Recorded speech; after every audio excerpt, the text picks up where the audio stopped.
Alrighty, hello everybody, and welcome back to another super cool segment of Careers in Animal Welfare. This interesting interview is coming to you from Pasadena Humane. My name is Izzy, and I am one of the outreach specialists here at Pasadena Humane. With me today is Keith Roberts. How you doing today, Keith? Hi there. I'm doing all right. Beautiful day today. Right, the weather's been getting so nice lately. I'm just so happy for the cool down. So you have a very interesting and awesome job, in my opinion. What is it that you do, Keith? Well, I'm one of the owners of the Valley Hive over here in Chatsworth, California, and I'm a beekeeper, but I'm also an educator, and I help teach people how to keep bees. And we also sell equipment, sell gifts of the hive, and we love what we do over here. We love bees, and we love to teach about bees. That is so incredible. Like, I feel like people, well, now it's starting to become a lot cooler. Like, bees are hitting like social media and things like that. But I never really considered like beekeeping this like huge undertaking, right? So how was it that you got started? Well, so beekeeping is indeed one of the nation's fastest growing hobbies, but we've been keeping bees for thousands of years. I'm not that old. I've only been keeping bees since 2008, around there. But I got started. I was introduced to the bees over at the Los Angeles County Fair back in 2007. And the Los Angeles County Beekeepers Association had a booth over there, like they do every year. And inside of this booth, they had an observation hive.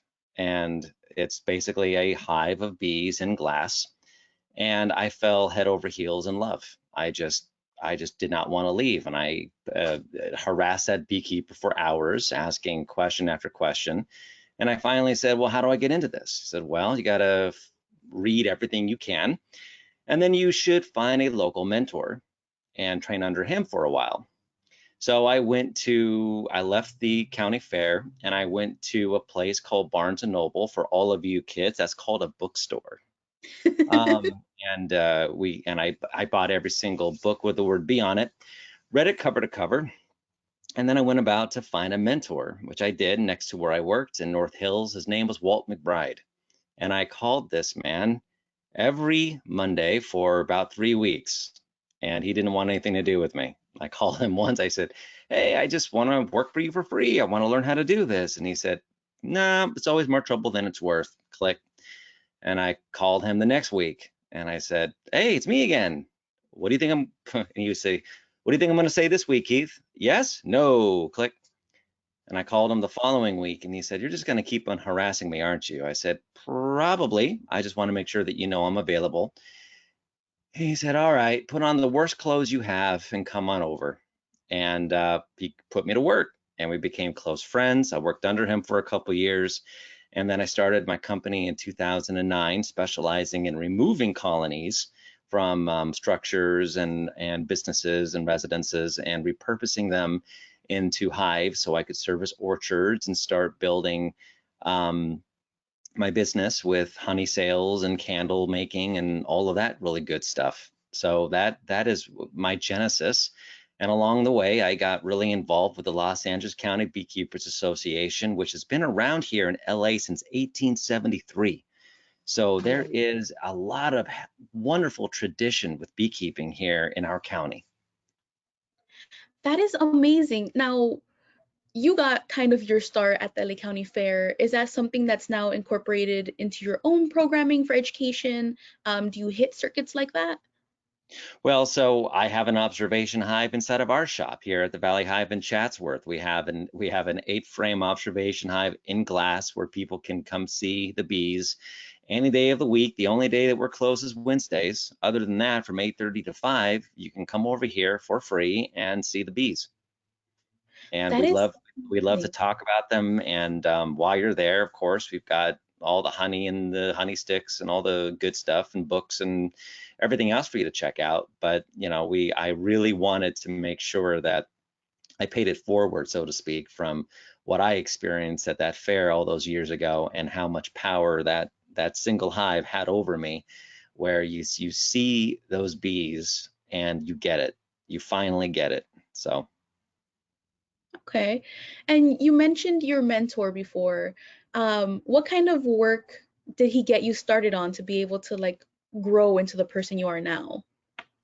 Well, so I mean, at first it was drudgery. You know, it's cleaning hundreds and hundreds of compromised frames that had wax moths. As a wax moth is a pest that destroys comb, and Okay. it's nasty, webbing everywhere. Imagine these, 3-inch maggots that are basically destroying comb and having to clean up all those frames. He wanted to blow me out real quick. He wanted to be like, yeah, you're not gonna last. But that's what I did. And then from there it was, okay, well, this is how you put on a suit. This is how you light a smoker. This is how you do this. And it was developing skills along the way. And with beekeeping, it's very much like chess. You don't wake up one day and say, I know chess. You learn how to play chess, and you are going to continue to develop your game until the day you die. And so it is with beekeeping. Nobody ever knows beekeeping. Yeah. I'm still learning it today. My mentor with 40 years of experience never missed a bee meeting because he was still learning.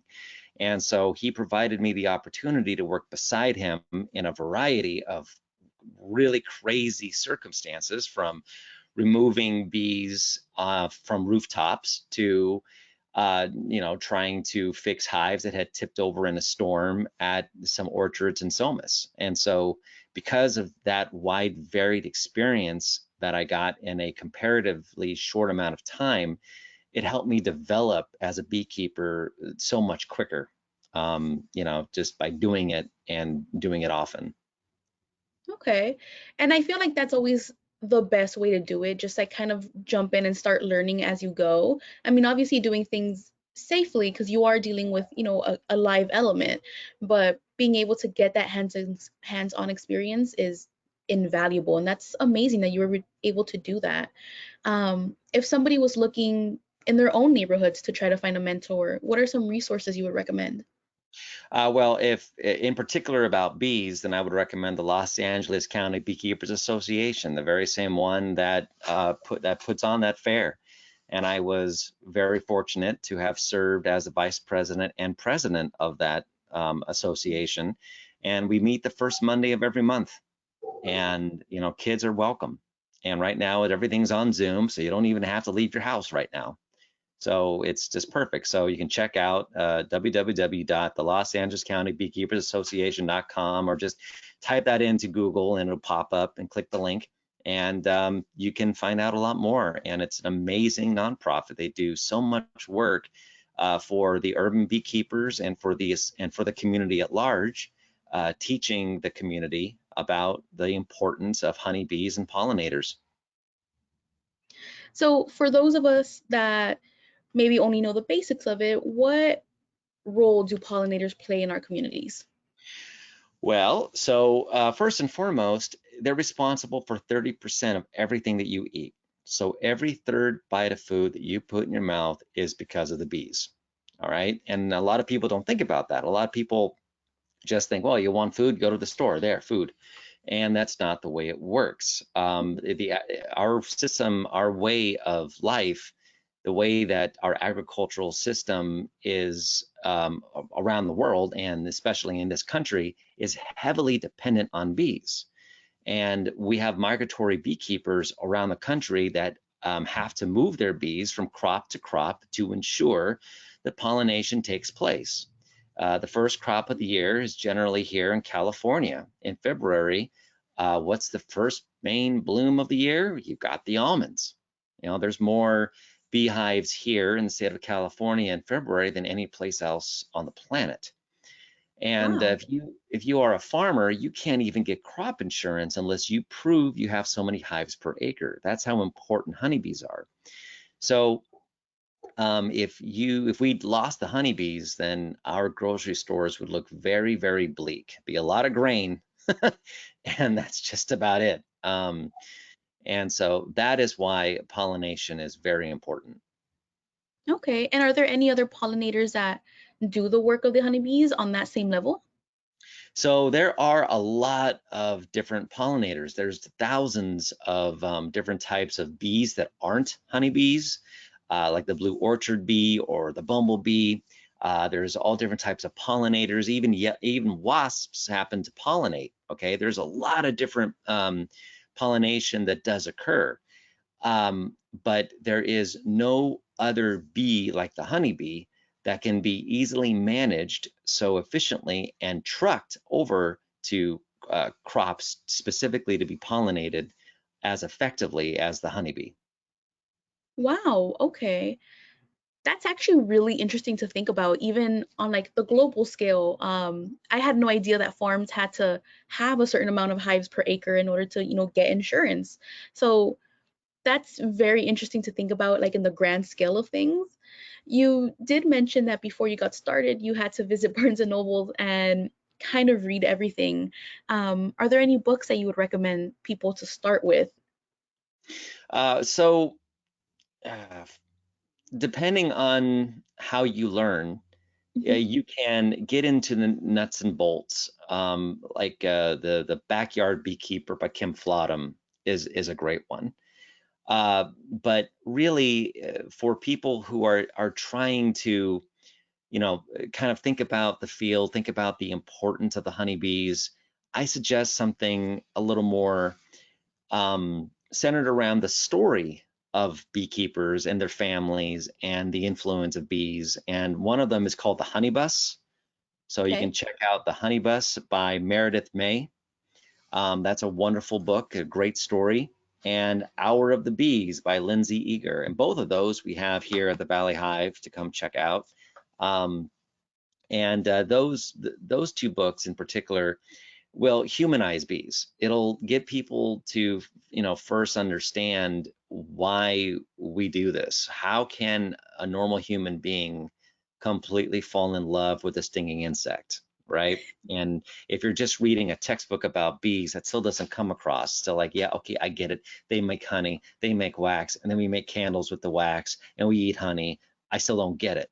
But reading a story about a beekeeper and their trials and tribulations and why they do it, I think is very important. So the Honey Bus and Hour of the Bees, come over here at the Valley Hive, and you can go ahead and buy your copy, and I think you'll have a much better appreciation for honeybees and their keepers. Okay. And out of curiosity, what is your take on people promoting beekeeping on social media? So a rising tide lifts all ships. Okay, I Okay. am I am very grateful that the community has stepped up and has fallen in love with the bees with us. And, there is some controversy with a few beekeepers that may or may not be using some safety equipment during a certain removal, but it's basically the equivalent of, a seasoned race car driver, drifting around a turn and makes it look effortless because they're an expert. Now, does that mean that you get into your Chevy and you go around, Pasadena drifting around? No, no, no, no. That's a professional, right? Like we understand that that person has so much experience and knows that in that situation they were able to do what they did. That's all good. I mean, as long as you put it in context, you're not a beekeeper, you don't have years of experience, so you probably shouldn't do that the way they're doing it. So, Yeah. in terms of some of the controversial stuff, meh, it doesn't really affect me that much. Good for them. They're getting people to talk about bees, and that way everybody, including the bees, win. So that's all good stuff.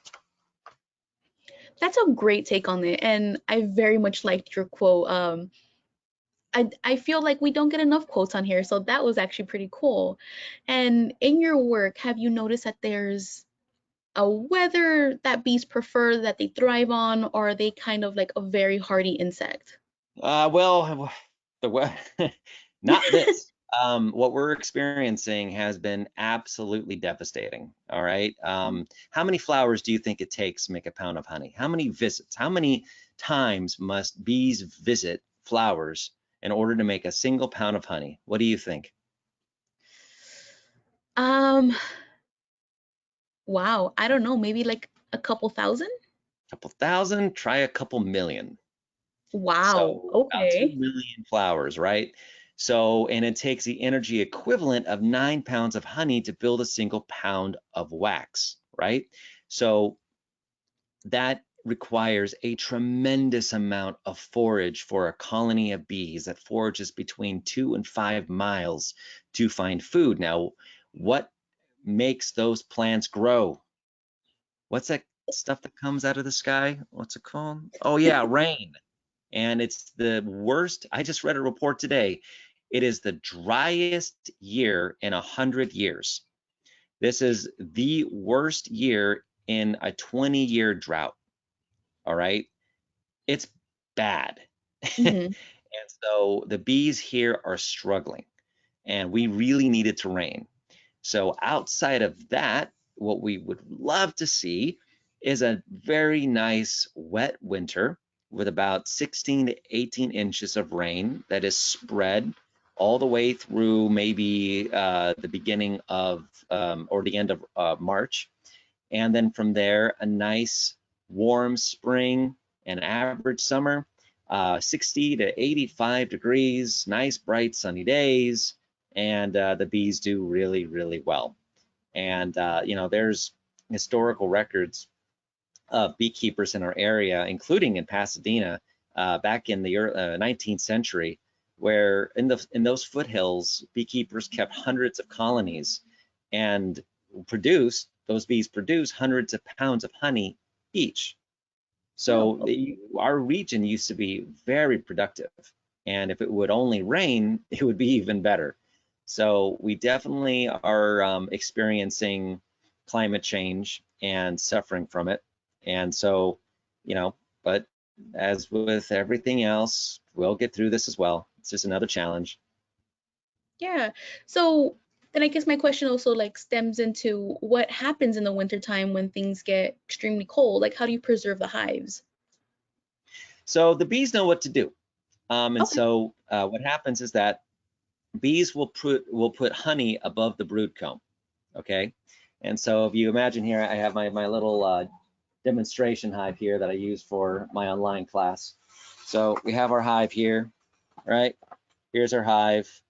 Cute. And so what we're going to make sure is that this box here is full of honey, really, really heavy with honey.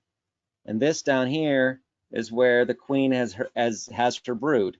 And so when it gets really cold, when it gets below 60 some odd degrees and it's too cold for them to fly and or it's raining, they're just going to huddle around the brood and they're going to vibrate their flight muscles to keep everybody warm. So no matter if it's 10 degrees outside, they're going to keep their brood at about 97 degrees Fahrenheit.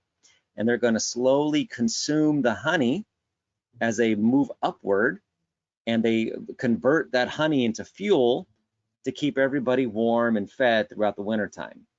And of course, Southern California isn't really known for the harsh winter. Yeah. And so our job as beekeepers is to make sure that before November is out, that second box of theirs is nice and full of food, and that way they get through our winter no problem. Okay. And as of right now, how many colonies do you have? Right now, we're running a couple hundred colonies. We fluctuate. So right now, we're kind of low, and we hope to have between 300 to 400 by the end of next year. Whoa, that is a dramatic increase. Is there a specific reason for that projection? Or is that just kind of like the baseline for you guys? And it's pretty much the baseline. Like other beekeepers, we've suffered from losses. So just for a little bit of perspective, back in about 1975, you could have been the worst beekeeper on the planet and done everything wrong, and you would lose 10% of your hives. Nowadays, you can do everything right, and the average loss is 40%. Year over Wow. year, a 40% loss due to a number of factors, including pests, pathogens, pesticide, and lack of proper nutrition, those 4 Ps. And so with that, this drought, we're really getting hit hard, but we're hoping to make some increases. We're hoping to maybe expand our some hives in different locations, and that way they can get on some really good forage, and we can get our numbers increased. And yeah, that's just unfortunately the new world that we find ourselves in now with beekeeping and these conditions. Yeah. So aside from all of us going outdoors and praying to the rain gods, what are some things that we could do to help the bees? Are there any like plants that we can garden or anything like that? Well, so in your area, because we have to anticipate that we're going to have some water restrictions next year, right? Hmm. So, I'm not going to advise, hey, everybody, plant plant rows and rows of citrus trees, right? But what you can do is for your area, look up the native plants that are great for pollinators that thrive in your community, that do well in your specific place. So um, check out, I think it's Thomas Paine. Is it there's boy, I can't believe I'm blacking out on that name, but you guys have a wonderful resource next to you that specializes in native plants, and check that out. We also have a lot of native plants here at Topanga Nursery. A lot of the salvias, all the sage is really great for bees. But you want water tolerant plants that are also good for pollinators, and that's what I would recommend. Okay. I would also throw out there, guys, if any of you guys are interested in visiting the Arboretum, that's also a great resource when it comes to Yes, like the different plants in the area and things like that. They also put on these amazing talks when it comes to pollinators, the bees, and even just your local wildlife. So the Arboretum, check it out. absolutely. Um, Wow, now it's my turn to blank. Never mind. So you seem so confident when it comes to like bees and beekeeping. Was there ever a point when you just doubted if this was a route you wanted to go down, or where you're like, nope, I'm in love, this is what I'm gonna do? So I never doubted my love for the bees. I knew that no matter what happened, I wanted to do something with bees. I just didn't know what that looked like. Okay. Um, and so, like my adoration for them wasn't in question. What was terrifying is trying to make a business, in the San Fernando Valley, where all my friends and family were like, "You're crazy. Who cares about bees? Who cares Yeah. about bees?" And when I found a partner that believed in my vision, Danny Finkelstein, and he was the only one who really thought that we could build something like that for the community, for the local beekeeper, and to be pollinators and to produce honey and all of that. Everybody thought I was nuts. I mean, my own mentor, looked at me one day as we were, decompressing after a day of hard work, and he said, "Keith, do you really think there's enough people in the San Fernando Valley to care about bees?" And I said, "Yeah, I think there is, Walt. I really do." And our first Beekeeping 101 that we were hosting for the Los Angeles County Beekeepers Association, back when we were at our old location on Baden Avenue on this old horse ranch, more than 200 people showed up to the first class. Okay. And unfortunately, by then, my mentor had passed away. He never got to see that, but it was validation. It was definitely the evidence that people needed us to be around, and there was a demand for what we were offering. But fear is natural. Fear is normal. Anytime that you're trying to do something that is out of the status quo or something that you're not used to, it's going to be very difficult and you're Yeah. going to be uncomfortable, and that's okay. That means that you're doing something right. Go and do the hard thing. The right thing is almost always the hard thing. So if you're uncomfortable doing something in regards to a new career path or a passion, odds are that you're probably doing something right. Yeah, breaking out of that just comfort mold can be so liberating. And I think it's amazing to see what one trip to the LA County Fair turned into for you. It's turned into this enterprise where you are doing an amazing service. I understand that at your location, you actually also are able to sell gifts, correct? To be able to like continue that educational path. What kind of things do you guys produce there that the public could go and buy? Okay, so we have a whole run of things. We have everything from honey to lip balm. We have lotions. We have propolis sprays. We have all different types of honey for you guys to check out. And we have, of course, the bees to look at. And it's also the books. You have all the educational materials that are over here, and you also have the opportunities. We have an online class. So if you're still concerned about COVID and you still aren't comfortable thinking about meeting up with people yet, and understandable, fine. We do have an online class you can check out, and that's on our website. And so, and we're on, like I said, we're on the campus of the Topanga Nursery. So not only do you get to go check out the bees, but then you can walk around the nursery and you can see what the bees are working, and take a few plants home. That's super awesome. Like that sounds like a perfect day. Like let me go see some plants and buy some. Let me go check out the bees and check out stuff there. That sounds awesome. You had mentioned earlier that part of your beginnings, you used to remove bees from buildings and things like that. Is that something you guys still currently do? So I do have a beekeeper on staff. Her name is Madison, and she's been trained, and she does a lot of that work now. And so, yeah, we're still doing that work. Not nearly, we contract a lot of it out just because we're doing a lot between managing our own hives, educating, and doing what we're doing here. You can't do it all. So a Mhm. lot of that removal work, we really are selective as to what we personally do. But anybody who has a problem with bees, they can still call us and we will find a beekeeper to help you out if we can't do it. That's great. And out of curiosity, what is like one of the most interesting places you've had to go and remove bees from? Oh man.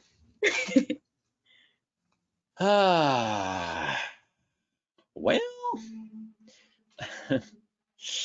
I remember, so I've had to go to some modern art, some artists that produce some sculptures in their backyard, and some really interesting, let's just say, modern art sculptures Okay. that the bees had moved in, and then I've had to painstakingly move screen this sculpture up, and then pick up this material and load it on the back of the truck, and then take it out to an orchard, and then crack open the structure and the porcelain in order to get access to the bees.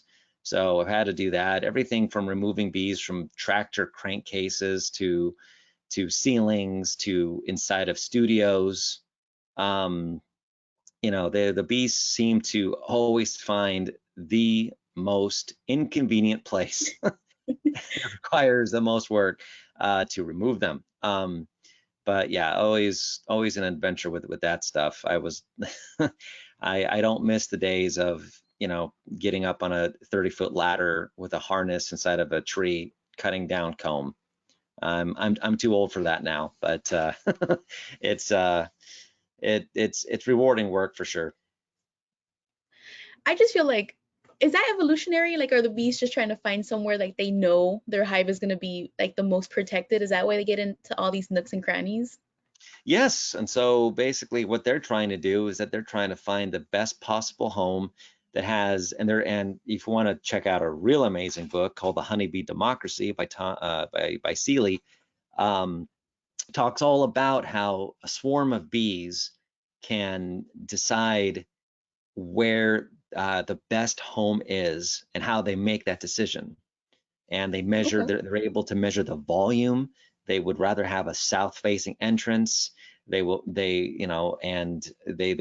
ideally want that entrance to be a few feet high, and everything else. It's just an amazing book. And so the all the bees are trying to do is find a new home, and they don't understand that, well, that's your home that they're moving into. They're just like, oh, well, this is cool. And it's funny because back in the day, back in the 13th 14th century, If you had a swarm of bees move into your home, you would be considered blessed by God. It would be the Wow. most, of course. I mean, it was like winning the lottery and the slot machine at the same time, because now you not only had the ability to make honey, but you also could get beeswax for light and candles, and you could make mead, you can make alcohol with that honey. So it was like all your neighbors would be envious of you if a swarm moved into your house. And nowadays, people call screaming, crying, scared of these bees. So it's a weird dichotomy. But yeah, there's nothing to panic about. Just be sure that you call a beekeeper, and that way they can remove the bees. And hopefully, we can't save them all, unfortunately. Some hives get themselves into situations where it's just not economically feasible to remove them. Um, but sometimes, oftentimes, they're able to be removed humanely. And so always try to give a beekeeper a shot when it comes to removing feral colonies from structures. Definitely. And what kind of tools do you guys use in your trade? I know you mentioned a suit and a smoker before, but is there anything else that goes into beekeeping? Well, so I will introduce to you the trifecta here, okay? Oh, all If right. you have never kept bees before in your life, you probably know what most of these are. So you mentioned this one. What's this called? That's a smoker. That's a smoker, right? This is what we use to smoke the bees. And we use smoke because the bees communicate through a number of ways, one of them being pheromones. You can actually smell a ticked off hive 20 feet away. It smells like bananas. And so what we do is that we use smoke to mask that pheromone to give us a window of opportunity to work the bees without them getting upset with us. Our second tool that once again, you've never worked bees before, but you could probably guess what it is. A comb. What's this? Oh no, Oh, it's a brush. it's a brush. It's a brush. You're 2 out of 3. Very good. And simply that wherever bees are that we want the bees off of, we can sweep the bees off any kind of material that we need to get the bees away from. And then finally, we have our Our hive scraper? tool. Yeah, All see, right. no, way too intellectual. You got to lower yourself down to our level. This is called a hive tool. And so the bees, they propolize everything. So everything is glued down. And so we need to use a hive tool to get access to it. And that is what we use a hive tool for. So every beekeeper that goes into the field is likely to have these 3 tools. You have the smoker, the hive tool, and the brush. And then outside of that, it's just depending on what we're doing that particular day. Are we inspecting for mites? Are we pulling honey? And that will determine what other ancillary equipment that we bring out there.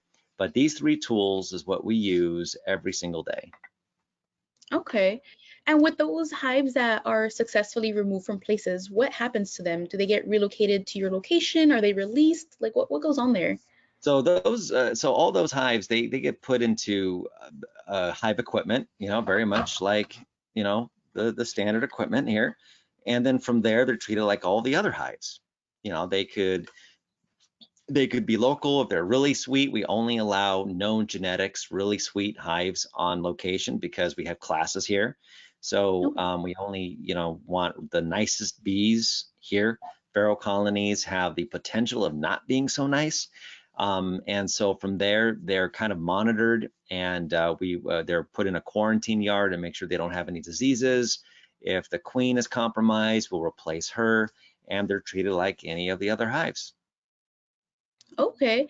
That's actually really interesting to think about. So what classifies a colony as nice or not so nice? So, fun fact, there is no such thing as a North American honeybee. Okay, we brought them over in the 1600s. And so what we do here is that we typically want to match the type of bee with our climate. So we are in a Mediterranean climate in Southern California. So what kind of honeybee do you think we use? Mediterranean honeybees? Yes, and in particular, what do you think? What country? Um, I don't know why the only one coming to mind is Greece, but I feel like that's not right. It's close. We use Italian. We use Italian honeybee. Okay, if we were in, let's say, Wisconsin, maybe we would use a hardier Russian type of stock, right? Well, and all of these bees, all of, they have slightly different personalities, some and different traits. Some of them will want to build up really quick in the spring. Other species will want to build up slower. Some are better over winter, some are better in the heat, etc. And there was a professor of genetics in Brazil named Warwick Kerr back in the 50s that invented the Africanized honeybee, trying to create a stronger bee, and he succeeded, but this bee was very mean. It was a very defensive honeybee, and it spread throughout Latin America. It came over between the really hard in the 80s and 90s here in the States. And do you remember what they called them? Is this the killer bee? Yes, the media called them the killer bees. Ah, kind of sounds like the other thing that's coming around, right? What's a new thing they're talking about? Murder hornet. Yeah, it gets old, doesn't it? Gets really old. So anyway, um, so those bees are dominant here. Now they're not as nasty as they were back in the 90s, but Okay. it's some kind, but there are that those genetics are present in almost all Pharaoh colonies. It's just a matter of how much of those Africanized traits are in that particular hive. So a lot of the times they're nice enough. They're okay. Sometimes they're not. And so I really recommend that you hire a professional to remove a feral colony from your home and don't try to do it yourself. Yeah, that makes sense. Cause like I feel like there's gonna be a lot of people who are inspired by like just even Google, like people get doctor's degrees on Google, right? So I do feel like there's gonna be people like barehanded trying to remove bees, and I feel like that's not safe. Yeah, So no. yeah, so what would classify somebody as a reputable source if I had a feral bee colony and I'm trying to find someone to come remove them? What should I be on the lookout for? Well, I mean, I would advise. I know that Los Angeles County Beekeepers Association has a list of operators that remove bees, so start there. Okay. And find the beekeepers in your area first. And like I said, if they can't do it, they usually know who can. Okay, yeah, so I shouldn't just like look someone up on Craigslist, the bee guy, and then just be like, hey, come to my house. Like that's not a reputable source. I mean, I don't know. I don't know. Could they could be the most amazing beekeeper ever. Just because it's on Craigslist doesn't mean there's something wrong with it. But it's better to get a reference. It's better to, call a beekeeper and like I said, you can start with LACPA, and that's a great resource. And then from there, you can be guided as to who can remove that colony for you. Okay, so we are almost out of time, but I did want to like ask you two more questions. One of which is if somebody was trying to get started in beekeeping, but they wanted to figure out what tools they should have on hand, what would you recommend they start with? So when you okay, so generally you start with the smoker, your hive tool, your brush, and then with your woodenware, you can start with a typical Langstroth hive. Start with the one box, 9 frames, a feeder, a bottom board, a cover, and you have your um, hive stand that this all goes on. And of course, you have your protective equipment. You've got your suit, you have your gloves, and that is generally what you start with. Okay, and two, if we wanted to harvest like wax or honey, what's the process for that? Oh man, that's like, how do you solve the national debt in 3 easy steps? No, it's that's something that you can check out online for harvesting videos. I mean, it is a process, and so you can definitely check out our class options. We can show you how to do that in all of our classes. We talk about harvesting. We talk about processing wax, but yeah, there are, you know, techniques for that, and that's something that I certainly wouldn't be able to talk you through on, you know, on a webcam at this moment in time. But there are a lot of resources available, including books and videos and everything else, where you can learn how to do that. And the Los Angeles County Beekeepers Association and us at the Valley Hive, you know, there's a lot of people, there's a lot of resources there to help you learn how to do those secondary processes. Okay, because first you got to learn how to keep bees. That's the most important thing. Don't get into bees because of the honey. Okay, if you Okay. want honey, go buy honey. Okay, just like if your only thing about um, if you really just want tomatoes and you're really bent on getting tomatoes, don't plant a tomato garden. Everything can go wrong with a tomato garden. You plant a tomato garden because you want to learn how to plant tomatoes, and sometimes you have good harvest, sometimes you have bad harvest, right? Just like we call it fishing, not catching. We call it beekeeping, not honey producing. You get into bees because you want to learn about the bees, because they're amazing, because they're one of the most beautiful examples of democracy on the planet, because the way that their family is arranged is extraordinary, because the queen lays 2,000 eggs a day, because she lives 2 to 3 years and her daughters live 4 to 6 weeks, because they're responsible for 30% of everything we eat. You get into bees because of that. You don't get into bees because of honey. Yeah, it's just a happy consequence of taking care of them, and they overproduce more honey than they need. Then honey is a wonderful thing. But don't get into bees because of the honey. Get into bees because you love the bees. That is absolutely beautiful. And I can honestly say I've never met somebody who talks so passionately about bees. So this has actually been an amazing experience to be able to speak with you and learn way more about the bees than I initially even knew. Um, and I feel like that's going to be true for a lot of us that are going to be tuning in, right? We come into this with just kind of the barest concept of bees. And this has been a great way to see that they are more complex and way smarter than what we give them credit for. So I really want to thank you for your time and giving us all of this information. Before we go, what is the address for your location? So if anyone's interested, they can come out and visit you. We're at 10538 Topanga Canyon over here in beautiful Chatsworth. So come check us out, 10538 Topanga Canyon. That is, thank you so much for this, Keith, and thank you for the work that you do with the bees. You're welcome. Thank you for caring enough to interview me. And, you know, thank you and your amazing association for what you guys are doing for animals. And it's an amazing program you guys have. And if there's anything else that you guys want in terms of bees and other conversations about these wonderful creatures, please give me a call back and don't hesitate. Remember, the LACBA is right in your backyard.